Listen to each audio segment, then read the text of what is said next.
Hi, welcome to a screencast. I tried to do this on Facebook Live last week, and as I've been doing all semester, I apparently have just not figured out how to do it right. I also think that perhaps my machinery is a little old too. In any event, I'm going to record a screencast for this week and for next, which is part two of this. I want to do an update on a book I wrote in 2007, so 13 years ago, called Targeting. The book was called Naked Reading. And I used some acronyms and I talked about some things that teachers and librarians can do. And I kind of want to update some of them and talk to you about those today. Why an update? Well, first of all, the publication date is 2007. And in the grand scheme of things in our profession and in the things that we know and want to do, things change. We talk about reading in a different way. We talk about text, certainly in a different way. I change as well. I start to think more deeply about something. Initially, when I created Naked Reading, I think I had a really good idea. I think I kind of carried it through the way I should.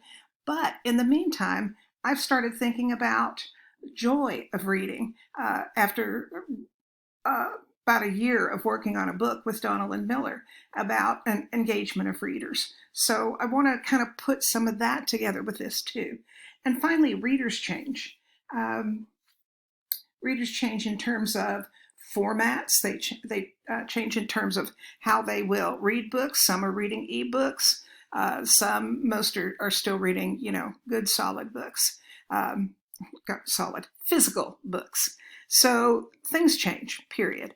The references made online that I've seen lately need more detail and explanation. I know sometimes that Paul Hankins will talk about targeting, and I think that there are a lot of people out there that still don't understand what that stands for in Naked Reading. So I want to talk a little bit about that, give a little bit more detail and explanation.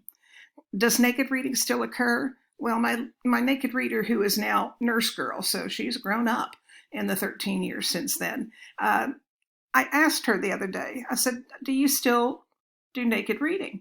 And she looked at me and she said, well, Nana, the book's got to be really good. And I thought, well, that's interesting. That's a really interesting response. And I kind of like the fact that there's still books that draw her in so much that she forgets what she's doing. And maybe this will spur us all to re-envision books and reading and our approach to them. So that's why the update today. The original target stood for trust, access, response, guidance, enthusiasm, and tween and teen appeal. I think those are all still wonderful things to talk about. T is for trust. Kids need to understand that they can trust us to give them books. And that trust is developed over time. And it's much harder right now, given the fact that we're doing everything remotely. We're doing everything in Zoom and other kinds of programs. It's a little bit harder to keep working that trust. The only good news is we had a large part of the school year to establish that in advance. A is for access. Kids need to have access to books, and right now, that's a real difficulty. I have posted by sharing to Facebook free books, ebooks, libraries where they can borrow for free right now, read-alouds that are being done of books, and Beth Shawm is keeping a wonderful list of e-resources along the way. R is for response. I think I will always think about response as being something incredibly important when it comes to reading.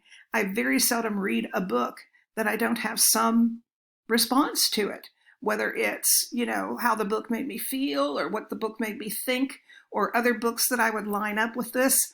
I'm constantly doing that. And I think in part that's because I'm a reader. I've always been a reader since my youth.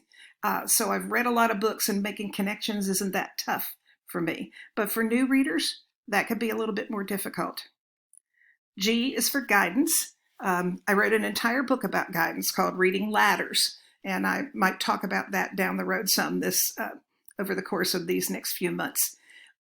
We need to know how to get kids from the book that they're reading that they loved and they say, I want another one just like it.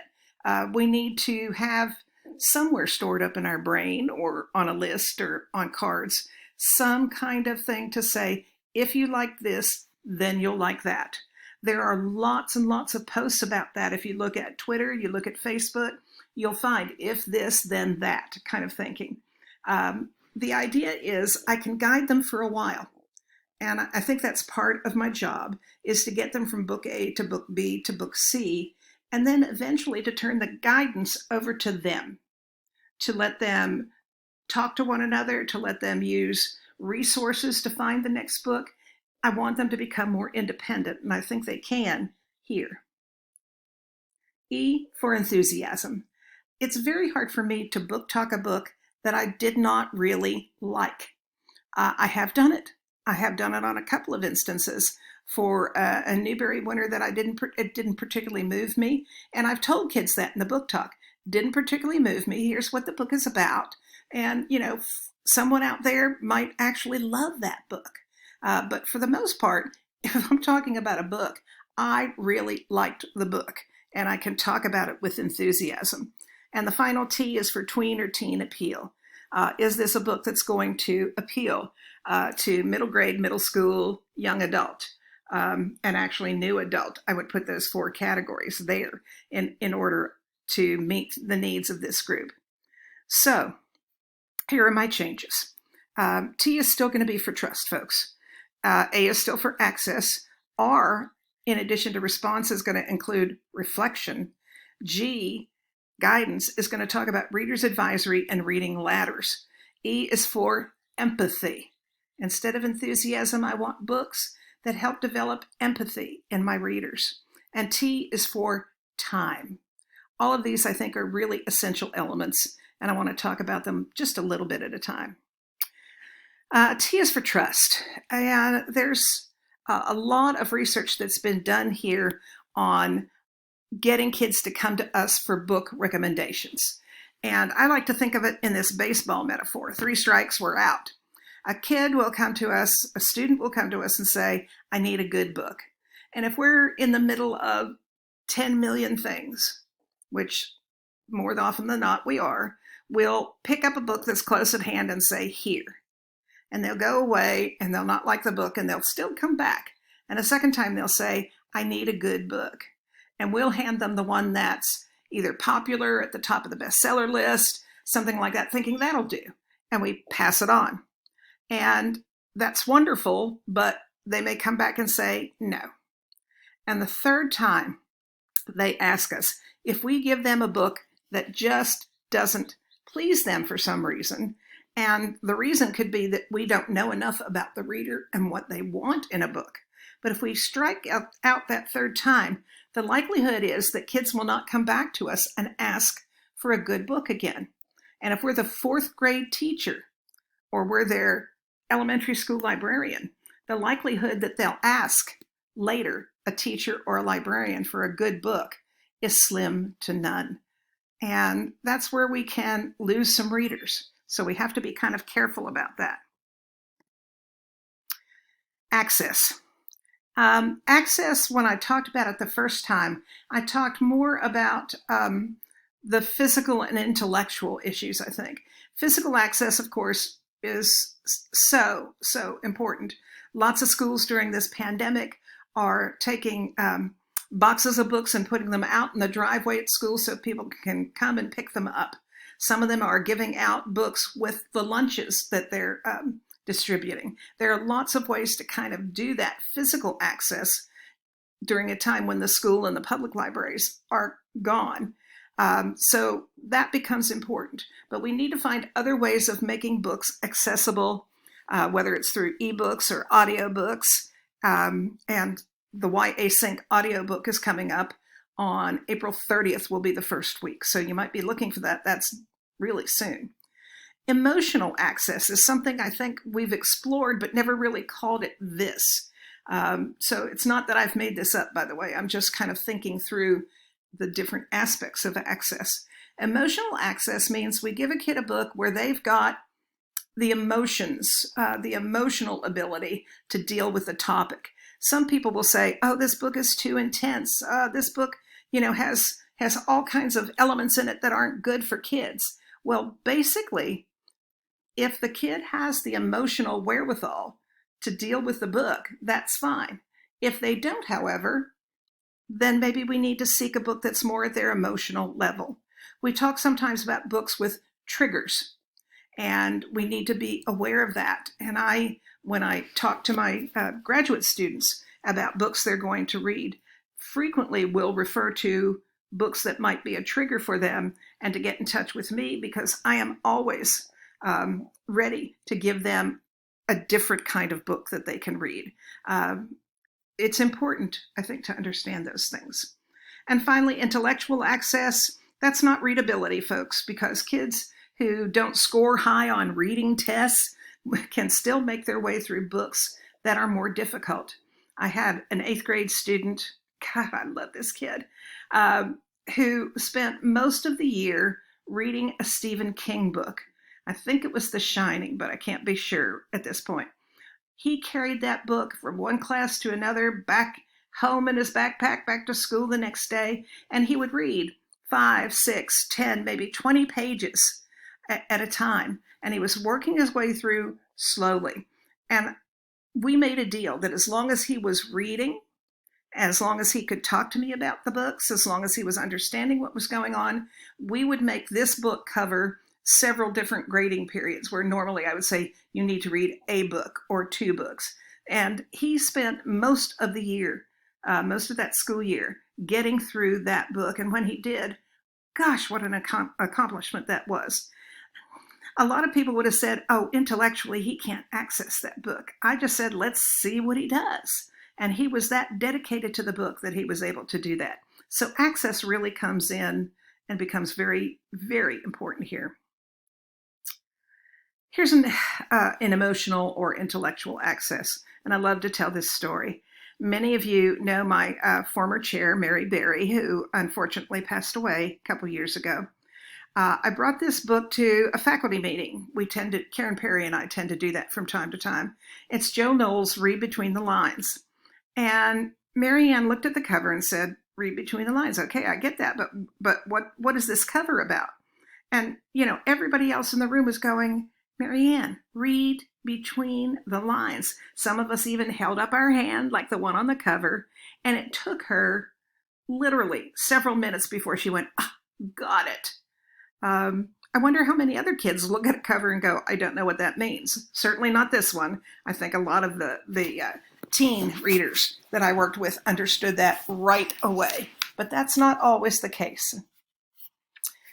Here's a case of, I think, intellectual and emotional response. The 2 Octavian Nothing books by M.T. Anderson. I will admit to reading the first book, that's the one on your left, with a dictionary close at hand, because some of the terms, some of the grammar, some of the words being used in this book, I had to look up. This was written as if it were a diary. And so the language was very difficult.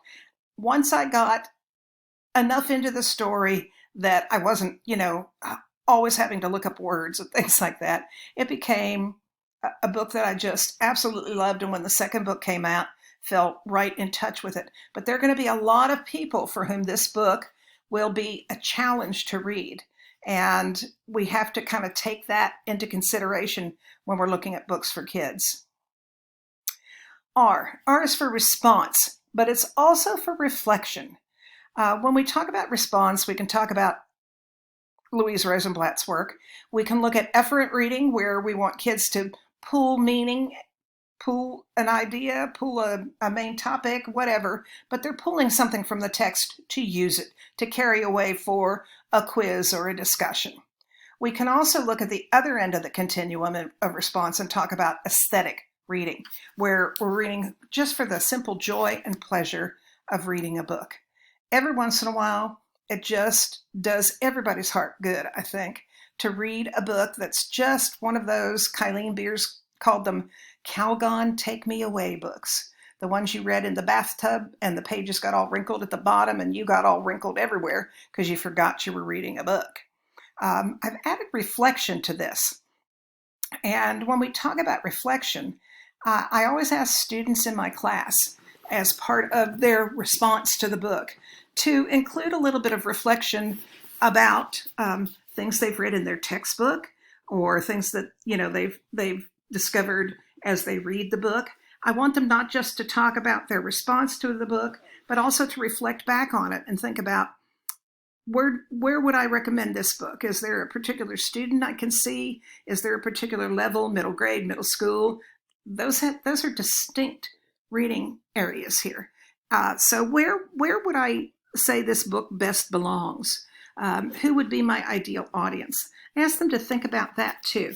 Remember, my courses are teachers who want to become librarians, and I think being able to target audience is kind of an important step for them. So reflections can be personal. They can deal with reader potential. Excuse the typo, just saw that. They can deal with strengths and weaknesses. They can deal with related titles. There are lots of different ways to go here. I give them the freedom to pick what works for them. And in many cases, what they'll do is talk about related titles. And they're thinking about, what am I going to recommend next, which I think is kind of important. We're going to talk about G, E, and T next week. I'll probably do it in a screencast-o-matic, simply because I think that's the best way to kind of do it. You can certainly be in touch with me. Here are the little slides that tell you where I got this particular template and where you too can get this particular template. I like to go to different places to get templates other than ones, of course, that we get free online. So that's the presentation for this week. I hope that this works for you. I'm going to upload it so that you'll be able to access it. It'll also be on YouTube. So thank you for allowing me to keep getting technical mistakes, but coming back and doing it all again anyhow.